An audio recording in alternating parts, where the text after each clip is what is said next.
17 people, and I ended up winning. A political scientist says Trump has an 87% chance of becoming president.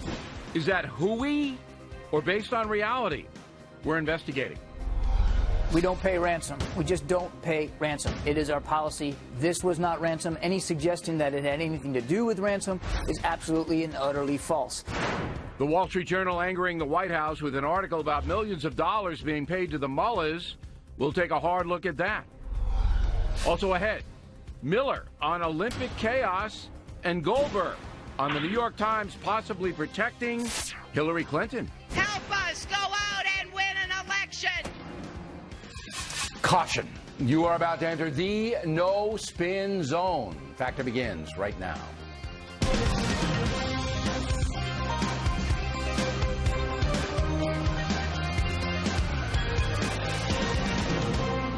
Hi, I'm Bill O'Reilly. Thanks for watching us tonight. What do folks think about the Trump campaign? That is the subject of this evening's Talking Points memo. Unfortunately, it is the press which largely defines the campaigns for president, and as we all know, the American media leans sharply left, so we the people are often barraged with propaganda rather than reality. Here's an example: a populist newspaper, USA Today. It's on a jihad against Donald Trump, posting negative page one headlines day after day. Sometimes Mr. Trump deserves the headlines, but there's little balance in that paper.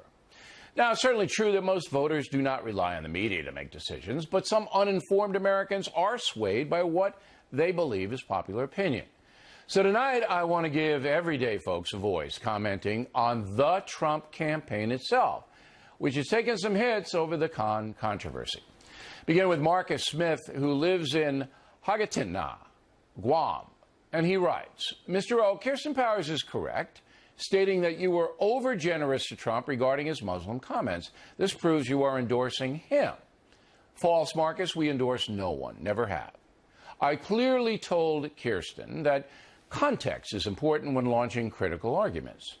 And the press rarely provides context.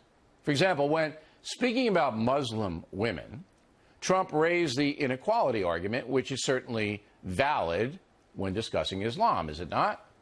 While that cannot be applied to Mrs. Khan herself, because we don't know her circumstance, that was a Trump mistake, we must be sensitive to Mrs. Khan because of her great loss. But the general point was mentioned by me to provide context. James Love writes from Norman, Oklahoma, so we're down to a choice between someone who does stupid things and lies about them as opposed to someone who says stupid things and tries to justify them. It's kind of dark, James. Both candidates are human beings with all the downside that goes along with that. So the question is, for everyone, who's better to run the country? Patrick Newman checks in from Manchester, New Hampshire. O'Reilly, you dropped the ball when Trump said he was viciously attacked by Mr. Khan.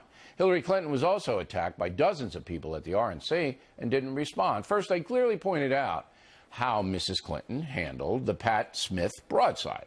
Right? Didn't I do that? Second, there is a style difference between Clinton and Trump. He confronts. She's far more measured. That'll be interesting to see how it plays out in the debates. And that's a key. Karl Rove, Pensacola, Florida. O'Reilly, after last night's interview with Trump, I finally realized what is wrong with him. He lacks wisdom. Not really fair, Carol. The man is new to the political game and is under intense scrutiny. Obviously, anyone in that position will make mistakes. It's how fast, I should say, that Trump learns from his mistakes that will make or break his campaign. Gina Mendoza writes from Miramar, Florida. The Democrats are baiting Trump, hoping he'll explode. Why can't anyone in his campaign tell him that? Well, I'm sure they've told him that, and Trump knows it as well. He's a shrewd man. But it is discipline that defines how any candidate reacts. Discipline will be the key to this election, and Hillary Clinton is a very disciplined candidate. So summing up, the American voter is paying attention, as you saw from the letters, and I believe we're all trying to vote responsibly. Well, maybe not all of us, but most of us. But emotion rules the race, and that's not a good thing. And that's a memo. Now, for the top story, as we reported Monday, a political scientist at New York's Stony Brook University says his model shows Trump has an 87% chance of winning the election. Helmut Norpoth laid out his model in the newspaper Newsday. We asked Karl Rove to study it. He joins us now from Austin, Texas. So what say you, Mr. Rove? Well, Bill, there's not a lot to study there. Models, if you want to verify them, you have to go look at the equations that they use to arrive at numbers as precise as 87%. Anybody can go online to primarymodel.com and see Dr. Norpoth's model, but it is not a model. There's no calculation, there's no formula. In fact, he says he looks at basically three things. Is this a third-term election? That is to say, has the White House been held for 8 years by one party? And if so, then it's a third-term election, and the advantage goes to the party out of power. Well, that's pretty standard. He then says, beginning in looking at elections beginning in 1952, only the New Hampshire primary has been used as a rule.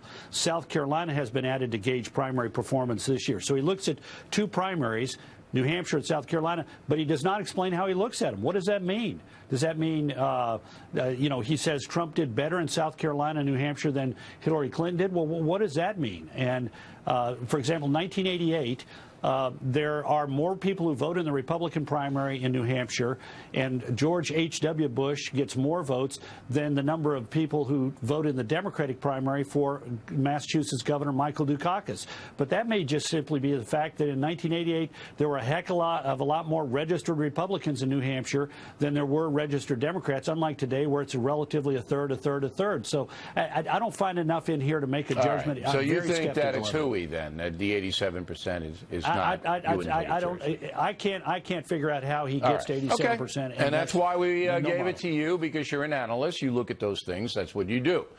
Now, I think that the Democratic strategy has changed from issues into personality, that they're going to run on one thing and one thing only at this point, that Trump's not suitable, whatever that means, and they'll define it whatever way they want, to hold the office. Am I wrong? No, I think that's been their plan all along, to make that the dominant note. And he's given them ammunition in the last 2 weeks to make it an even larger element than he might have otherwise planned to have at this point.